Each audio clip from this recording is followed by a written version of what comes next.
할렐루야. 여러분, 비가 많이 왔는데 여러분의 삶은 평안하셨습니까? 우리 곁에 계시고 인사하겠습니다. 비 피해 없으셨습니까?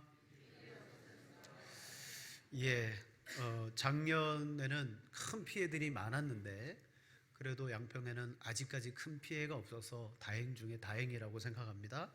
또 앞으로도 비가 얼마나 올지 모르겠지만 늘 참 주변도 잘 살피시고 하나님의 은혜와 또 본인의 안전은 본인이 잘 책임을 져야 될 줄로 압니다.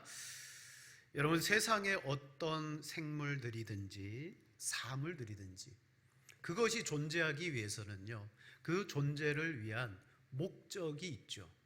왜 존재해야 되느냐? 한마디로 말씀드리면 이 세상에 있는 것들 중에 존재의 목적이 없으면 없어져도 돼요. 근데 그것이 있다는 것은 이것이 있어야 될 필요성, 그게 있구나.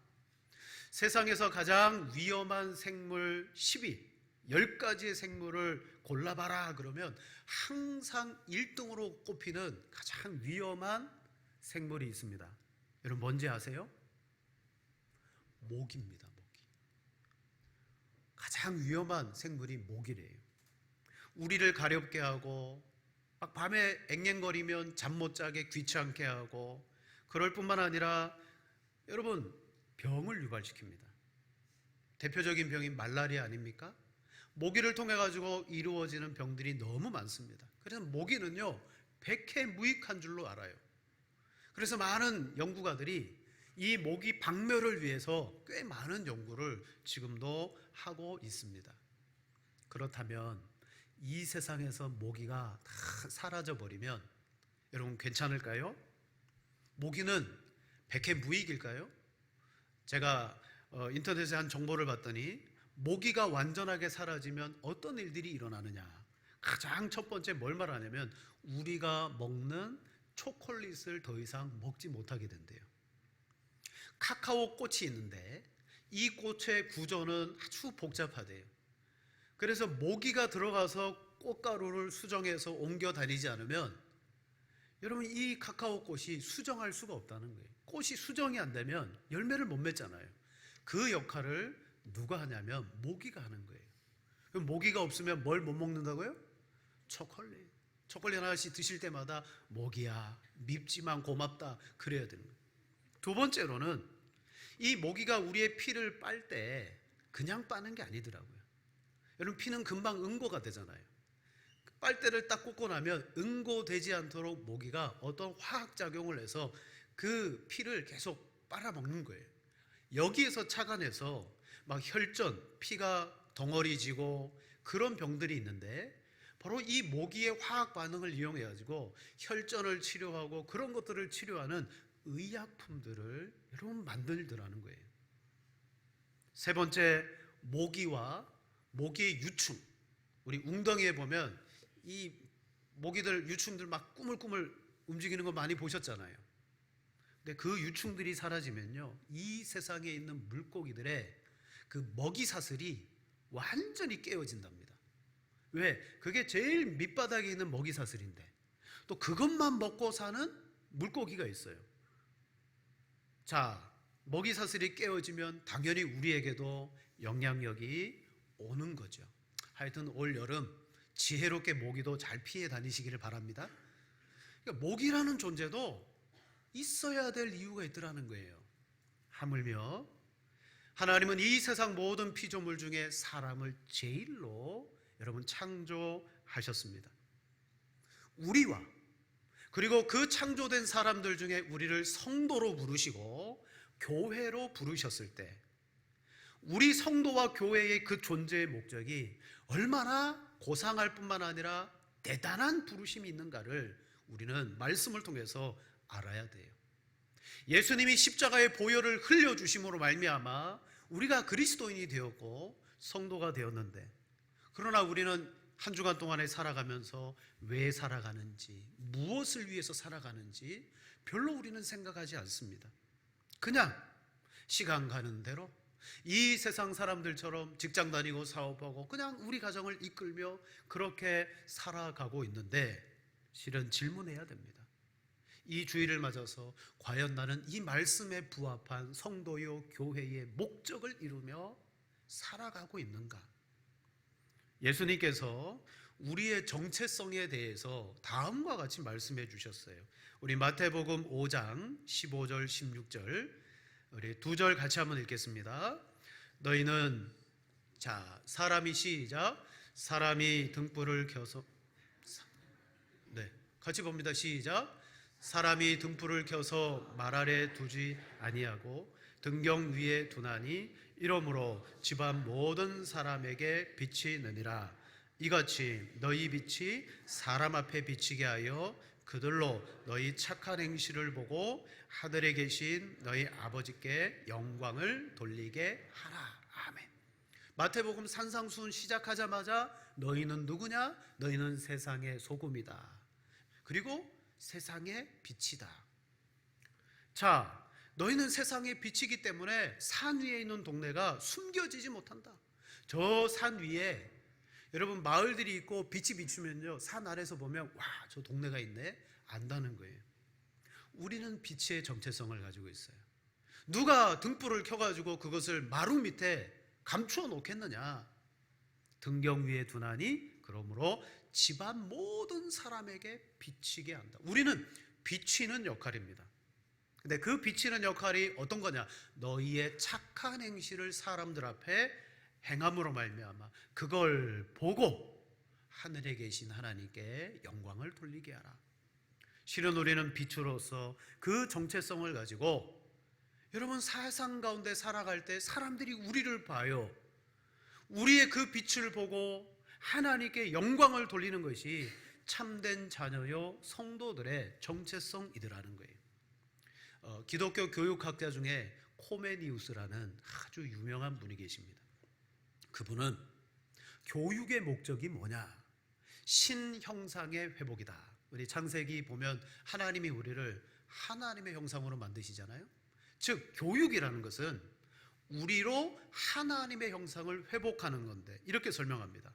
하나님의 형상이란 인간 자신의 것이 아니라 하나님의 통치를 실현하라고 하나님이 인간에게 부여하신 삶의 목적이다.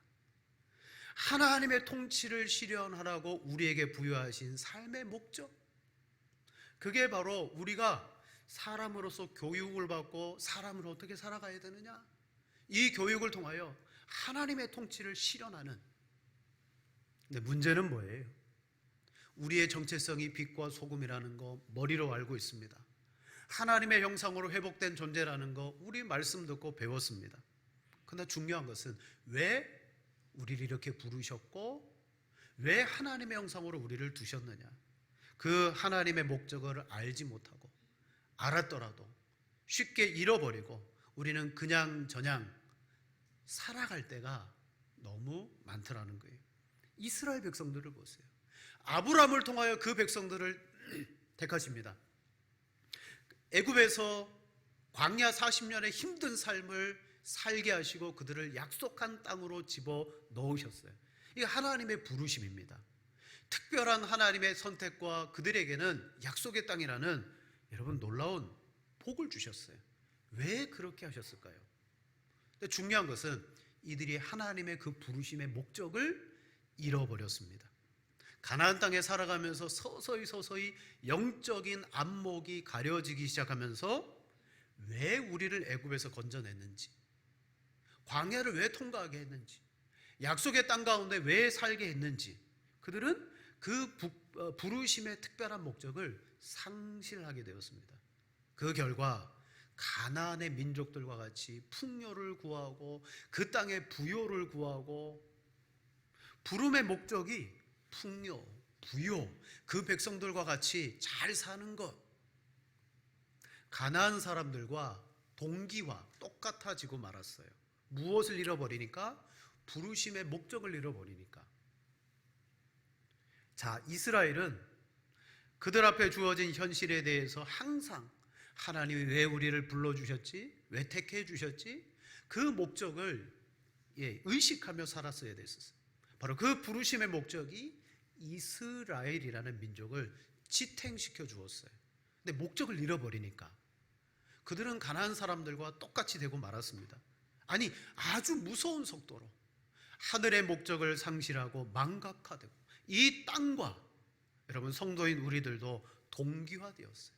결국 신앙생활을 하기는 하되 실제로 우리의 삶에는요, 허무도 있고 혼란도 있고 불안도 있고 세상 사람들과 똑같은 모습으로 살아갈 수밖에 없습니다. 왜 그렇습니까? 이스라엘을 부르신 목적이 있듯이 하나님이 우리를 구원하신 목적이 있는데 그 목적을 잃어버리고 부합되게 살아가지 않았어요. 여러분, 구약과 신약에 동일합니다. 하나님 왜 이스라엘을 부르셨고 신약에서 하나님이 성도와 교회를 왜 부르셨느냐? 그리고 구약의 교회들뿐만 아니라 신약의 교회들에게도 주신 여러분 사명이 있고 이 사명을 이루기 위한 계명이 있더라는 거죠. 오늘 대사명과 대계명, 그게 우리와 무슨 상관이 있는가? 그걸 살펴보면서 어떻게 그러면 사명을 이루는 사람으로 우리는 살 수 있는가 살펴보겠습니다. 첫 번째로요, 자, 대사명이란 무엇이냐? 실은 오늘 우리가 읽었던 마태복음 28장 이 본문이 지상 대명령, 지상 위임 명령, 그리고 대사명, 그렇게 불러요. 십자가로 부활하시고 제자들에게 마지막으로 당부하신 것이 너희들은 가서 제자를 삼아서 그들에게 세례를 주고 마지막에는 내가 너희에게 분부한 모든 것을 가르쳐 지키게 하라. 자, 가라는 것은 뭡니까?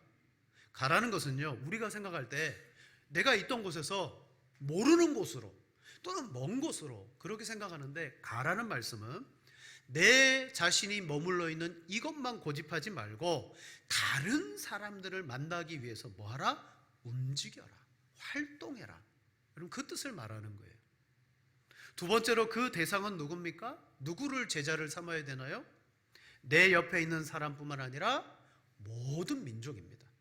내 옆에 있는 사람부터 내가 할 수 있으면 모르는 민족과 종족들에게도 여러분 갈 수 있는 거예요.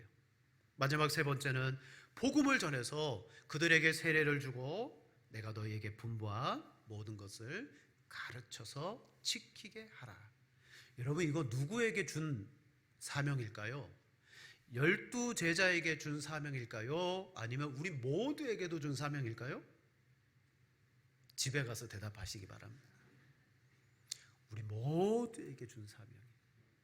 그러나 우리는 이 사명을 들을 때 이건 그 당시 제자들에게 준 사명일 뿐만 아니라 목회자들이나 선교사들이나 특별한 부르심을 받은 사람들에게만 해당되는 것이야 라고 생각할 때가 많아요. 국한된 사람들에게 주신 사명이라는 거죠. 그리고 우리가 이 사명을 말씀 듣고 이루어 보려고 할 때 이건 너무 어려워, 이건 힘들어, 이건 우리가 할 수 없는 일이야 라고 우리가 생각할 때가 아주 많아요. 그러나 전혀 그렇지 않습니다. 이 사명은요, 그 제자들에게만 준 것도 아니고 오늘날 특별한 소명의 사람들에게만 준 게 아니에요. 예수 그리스도를 믿는 여러분, 우리 모두에게 주신 사명입니다.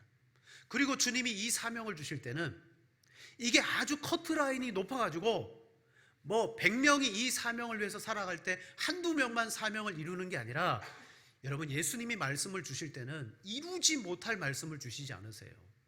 성경은 오늘 우리에게 절대 우리가 지킬 수 없는 말씀을 주시지 않습니다.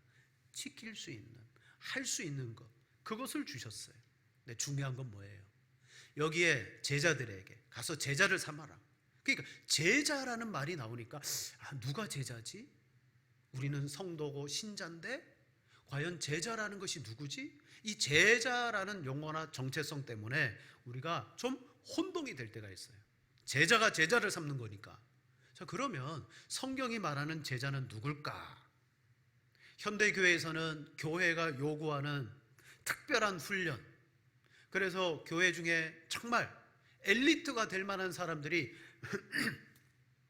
그 훈련을 받아서 그렇게 헌신된 사람들을 여러분 제자라고 부를 때가 있습니다. 제자 훈련을 마치거나 사역 훈련을 마치거나 그러면 이 사람이 제자반을 끝났으니 제자다. 아니, 그런 제자가 아니에요. 성경이 말하는 제자는요, 특별한 사람을 가리키는 게 아닙니다. 누구를 가리킬까? 사도행전 11장 26절에 말합니다. 만남에 안디옥에 데리고 와서 둘이 교회에 1년간 모여 있어 큰 무리를 가르쳤고 제자들이 안디옥에서 비로소 그리스도인이라 일컬음을 받게 되었더라. 아멘. 누가 누구를 만났습니까? 바나바가 바울을 만나서 안디옥에 바울을 데리고 와서 이 두 사람이 몇 년간요? 1년간 안디옥에서 제자들을 큰 무리를 가르쳤고 제자들이 안디옥에서 비로소 누구라고 일컬음을 받았어요? 그리스도인들. 자, 1년 가르쳤어요. 그랬을 때 그들이 제자가 되었고 그 제자들이 안디옥에서 그리스도인이라고 일컬음을 받았어요. 결론은 이렇습니다. 누가 제자냐? 그리스도인이 제자라는 거예요. 누가 그리스도인이냐? 예수 그리스도가 메시아이심을 믿고 내 신앙과 믿음을 고백하며 주님 믿기로 결심하고 주님 따라가는 사람. 여러분, 그 사람이 그리스도인이고 그 사람이 바로 제자라는 거예요. 그래서 오늘 본문의 이 대사명은 특별한 사람에게만 준 그게 아니라 우리 모두에게. 저 훈련받지 않았는데요, 저는 이런 것도 안 했는데요. 아니요, 예수 믿고 있잖아요. 말씀 듣고 복음을 듣고 주님을 따라가기로 여러분 결단하고 여러분 나아간다면 우리 자신들이 바로 여러분들이 또한 심지어 이제 간 예수 그리스도를 믿어서 초신자지만 주님의 그 믿음을 가지고 예배하고 섬기고자 하는 그 사람도 여러분 제자인 거예요. 다만 오늘날 그리스도인이라고 고백하는 이 고백의 무게가 지금 우리 주변의 사람들에게 저 교회 다녀요 하는 거하고 그 시대에 저 예수 믿어요 교회 다녀요 하는 거하고는 천지 차이죠. 지금 내가 교회 다닙니다 예수 믿습니다 그러면 아무도 뭐 상관하지 않잖아요. 근데 그 시대에는요, 저 예수 믿습니다, 예수님은 나의 주님이십니다 라는 고백은 목숨을 내놔야 되는 고백이에요. 자, 오늘날 교회에 신자들은 많은데 말이 말합니다. 제자들은 희귀하다. 출석하는 사람들은 많습니다. 그럼 출석만 하면 다 제자냐? 아닙니다. 제자는요, 교회의 출석 유무에 달려있지 않습니다. 제자란 말씀에 순종하며 하나님의 선하심을 맛보아 안 사람입니다. 그래서 나를 부인하고 복음에 헌신하는 사람. 자, 초대교회는 그런 사람들에게 세례를 주었어요. 하나님의 은혜를 맛보고 복음에 헌신한 사람, 철저한 믿음을 보인 사람에게 세례를 주었어요. 그래서 주님의 이 진정한 대사명은 바로 그렇게 진정한 제자와 그리스도인 된 사람들에게 다 제공하고 있고 요구하시는 사명이라는 사실을 여러분 꼭 기억하시기를 바랍니다. 그런데 마음의 부담도 있어요.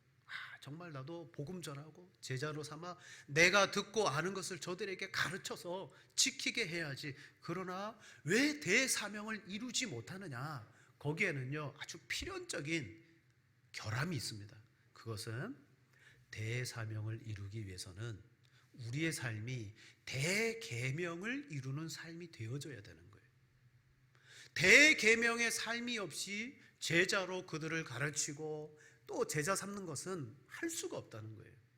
그러니까 교회 안에 예수 믿는 신자는 많은데 왜 대사명을 이루지 못하냐? 여러분, 우리의 삶에 주님이 명하신 대계명의 삶이 실제적으로 나타나지 않는 거예요.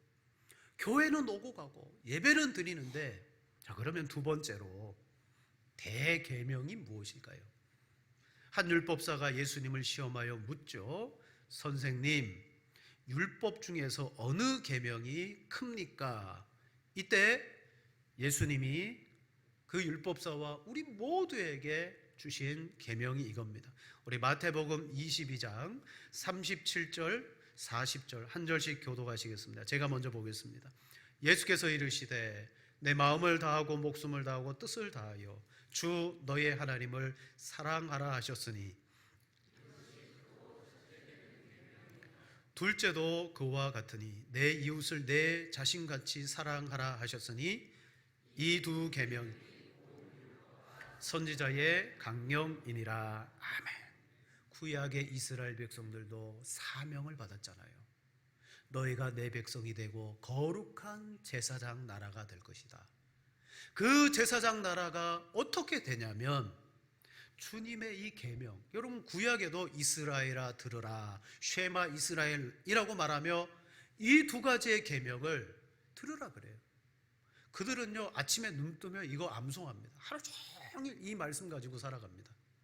왜? 그들의 사명이 이 계명과 결부되어 있는 거예요. 결국 구약의 이스라엘 백성들은요 사명을 잃어버린 것이 이 하나님의 계명의 삶을 그들은 살지 않았어요. 신약의 예수님도 우리에게 말합니다. 가장 큰 계명이 뭡니까? 두 가지를 딱 가르쳐 주시네요. 하나님을 사랑해라, 내 이웃을 사랑해라. 여러분 우리가 익히 알고 있고 들어왔던 거 아닙니까? 여기 우리 교회 그죠?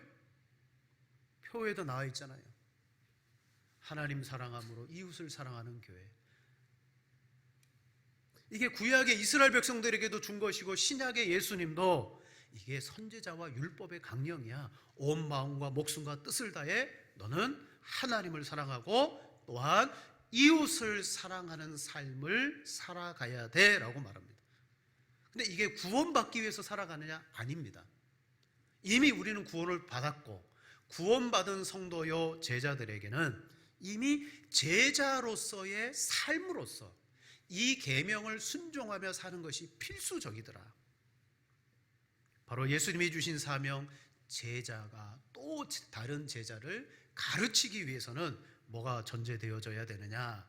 바로 이 계명의 삶이 있지 않으면요 그렇게 가르쳐 줄 수가 없다는 거예요. 자, 사명은 특별한 사람에게 준 게 아닙니다. 바로 예수님의 계명을 따라서 구원받고 하나님과 이웃을 사랑하며 그것을 자기의 삶에 실천하여 살아가는 그 사람이 그리스도인이고 바로 제자라는 거예요. 성경이 말하는 그 제자는 특별한 존재가 아닙니다. 바로 예수님을 참되게 믿고 따르는 사람. 자, 그러면 예수님이 말하는 그 제자는 어떤 특징을 가지고 있느냐? 세 가지를 예수님 말씀하십니다. 주님이 보시는 제자. 첫 번째는요, 항상 주님이 그 말씀 안에 있는 사람이 제자입니다. 말씀이 있느냐 없느냐. 자, 우리 요한복음 8장 31절 32절입니다. 함께 읽겠습니다.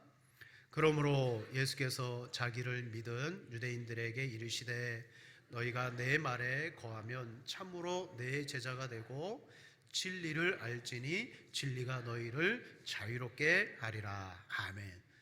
너희가 내 제자가 되고, 제자가 되는 길이 뭐가 있어요? 내 말이 너희 안에 거하면. 주님의 말씀이 항상 우리 안에 거해 있으면 그 사람이 누구라고요? 제자라고요.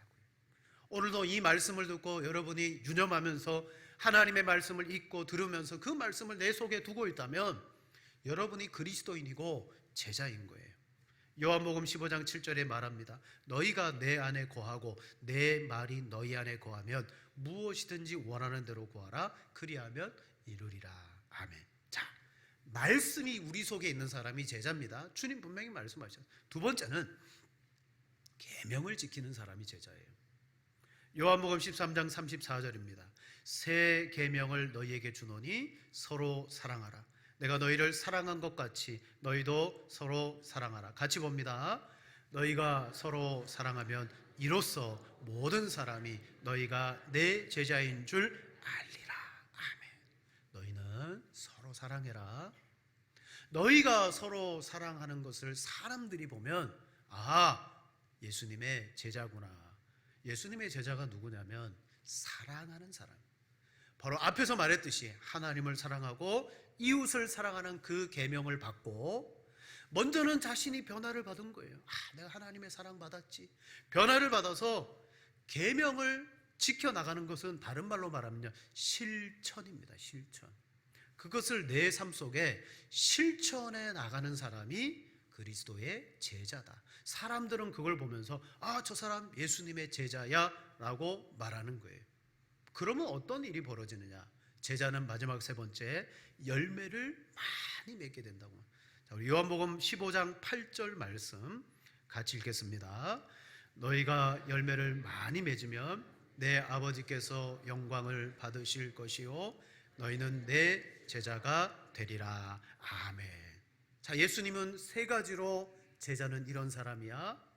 예수님을 믿고 주님의 말씀이 우리 속에 거하면, 또한 계명을 지키며 사랑으로 순종하며 살아가면 그 사람이 제자고, 그로 말미암아 실천과 순종으로 열매를 많이 맺으면 그 사람이 제자야. 그게 바로 빛의 사람이 아닐까요? 그 결과 사람들이 그것을 보고 하늘에 계신 아버지께 영광을 돌리고 우리에게 와가지고 신앙을 가르쳐주고 우리도 그렇게 살아갈 수 있도록 좀 알려주십시오. 그러면요, 그 사람들에게 내가 예수 믿어서 그런데요, 먼저 예수님 믿어야 돼요. 세례도 받으셔야 돼요. 그리고 제자인데 말씀을 속에 담으시고 계명을 지키시고 순종하며 사세요. 그럼 열매를 많이 맺어요. 여러분, 그 사람이 또 가가지고 그렇게 열매를 맺게 하는 거예요.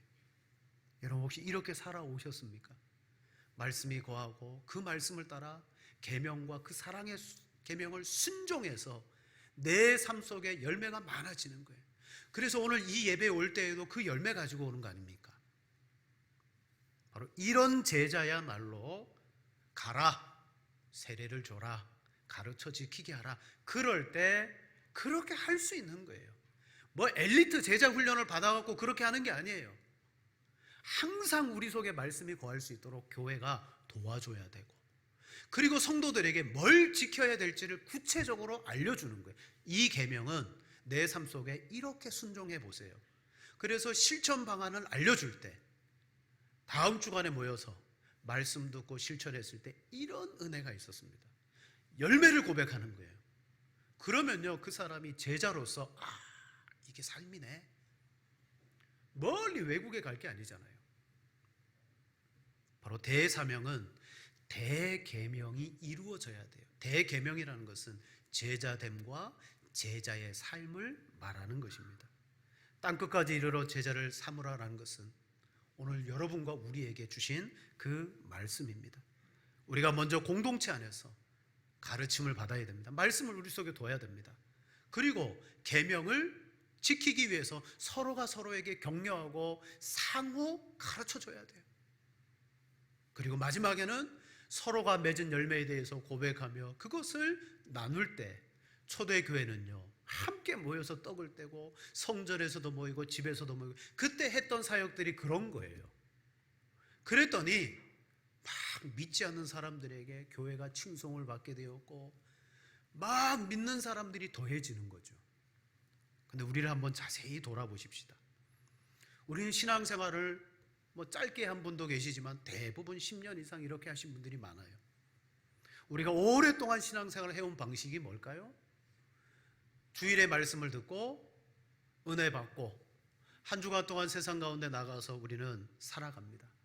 그때 정말 하나님의 말씀이 내 속에 머물며 주장하십니까?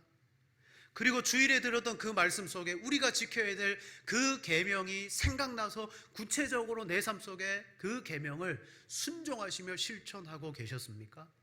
그리고 다시 예배당에 돌아왔을 때는 그 실천한 계명이 정말 열매가 되어서 하나님, 제가 이번 주간에 이런 열매를 맺었어요. 기쁨과 감사로 하나님 앞에 올려드리는 예배를 드리고 있습니까? 그렇지 않죠.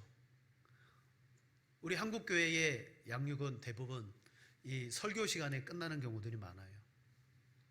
설교 때 말씀을 듣고 은혜 받았습니다 라고 하지만 그날 하시는 그 은혜는요, 시간이 지나면 싹 잊혀지게 돼요. 그리고 그 은혜는요, 오늘 좋았지? 좋았어. 그건 모호해요. 실천할 게 없어요. 그냥 은혜 받은 걸로 끝나는 거예요. 실천을 안 하면 변화가 없습니다. 많은 목사님들이 서로 위안을 삼아요. 그래, 성도들은 주일에 한번 이렇게 교회 와서 안 자라는 것 같지? 아니, 시간 많이 지나도 자라. 마치 콩나물 시루에 물을 주듯이, 물을 주면 다 빠져나가지만 어느 순간 보면 쑥 자라 있어. 그게 바로 교회야, 설교야. 근데 제가 말씀드립니다. 은혜는 받아요. 저거구나. 은혜는 받아요.